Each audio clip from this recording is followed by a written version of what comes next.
आप सबको जय मसीह की। इस सुबह के समय हम एक वचन अध्ययन करेंगे जो दूसरे कुरिन्थियों की पत्री 3 अध्याय के 3 वचन से है। यह प्रकट है कि तुम मसीह की पत्री हो, जिसको हमने सेवकों के समान लिखा और जो स्वयं से नहीं परंतु जीवित परमेश्वर की आत्मा से पत्थरों की पट्टियों पर नहीं परंतु हृदय की मांस रूपी पट्टियों पर लिखी है।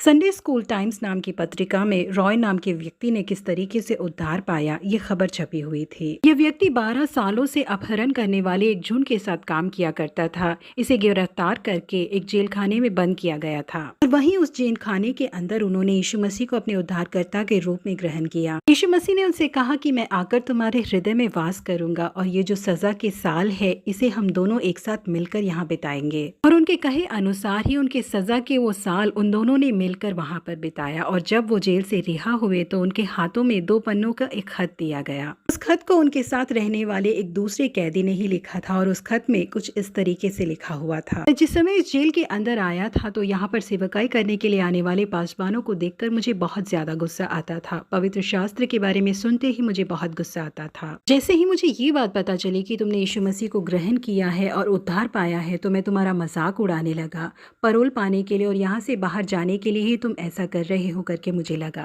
परंतु रॉय, जब तुम बाहर के इलाके में कसरत किया करते थे मैं तुम्हें देखता था और जो काम तुम्हें दिया जाता था तुम जब उसे करते थे उसे भी मैंने देखा है। हम दोनों जब बैठकर खाना खाते थे और उसके बाद जब जेल के अंदर जाते थे उन सारे समय में मैंने तुम्हें बहुत ही ध्यान से देखा है। तुम्हारे अंदर जो बदलाव आया है उसे देखकर मैंने भी यीशु मसीह को अपने उद्धारकर्ता के रूप में ग्रहण कर लिया। जिस यीशु मसीह ने तुम्हारा उद्धार किया था उन्होंने मेरा भी उद्धार कर दिया। जिस दिन से तुमने उद्धार पाया उस दिन से लेके आज तक तुम्हारे अंदर जो अच्छे संस्कार है उसे बदलते हुए मैंने कभी भी नहीं देखा करके उन्होंने उस खत में लिखा था। जेल से बाहर आने वाले रॉय ने कहा कि उस खत को पढ़ने के बाद मैं बहुत ही ज्यादा खुश हुआ, क्योंकि अगर मैं उद्धार पाने के बाद भी अपने पुराने पापों को ही दोहराता रहता तो मेरा वो दोस्त आज उद्धार नहीं पाता करके उन्होंने कहा। जी हाँ प्रिय परमेश्वर के लोगों, हमारे शब्दों के बदले यदि हमारी गवाही और क्रियाओं के द्वारा हम लोगों को सुसमाचार सुनाएंगे तो उनके ऊपर वो बहुत बड़ा प्रभाव छोड़ेगा और उसका प्रतिफल भी हमें बहुत बड़ा मिलेगा। प्रेरित पौलुस यीशु मसीह को ग्रहण करने से पहले मसीह से नफरत करने वाले, मसीह लोगों को सताने वाले, मसीह का विरोध करने वाले एक व्यक्ति थे। परंतु यीशु मसीह को ग्रहण करने के बाद उनका जीवन पूरी तरीके से बदल गया। जिस सुसमाचार से वो नफरत करते थे उस सुसमाचार का वो प्रचार करने लगे। पहले फिर भी उन्हें स्वीकार करने के लिए तैयार नहीं थे, परंतु यीशु मसीह को ग्रहण करने के बाद उनके अंदर जो बदलाव आया उसे देखते हुए उन लोगों ने उन्हें ग्रहण कर लिया। जीवन में आए बदलाव के बाद प्रेरित पौलुस ने जिस प्रचार को किया उसे सुनने वाले कई लोगों ने उद्धार पाया। जहाँ पे परमेश्वर के लोगों, जैसा वचन कहता है कि हम परमेश्वर की पत्रियां हैं जो सिहाई से नहीं परंतु जीवित परमेश्वर की आत्मा से पत्थरों की पट्टियों पर नहीं परंतु हृदय की मांस रूपी पट्टियों पर लिखी गई है। इसलिए कई लोग हमारी चाल चलन को देखकर उद्धार पा सके, इस तरीके से हमारी क्रियाएं हो। प्रभु आप सबों को आशीषित करे। Have a godly day.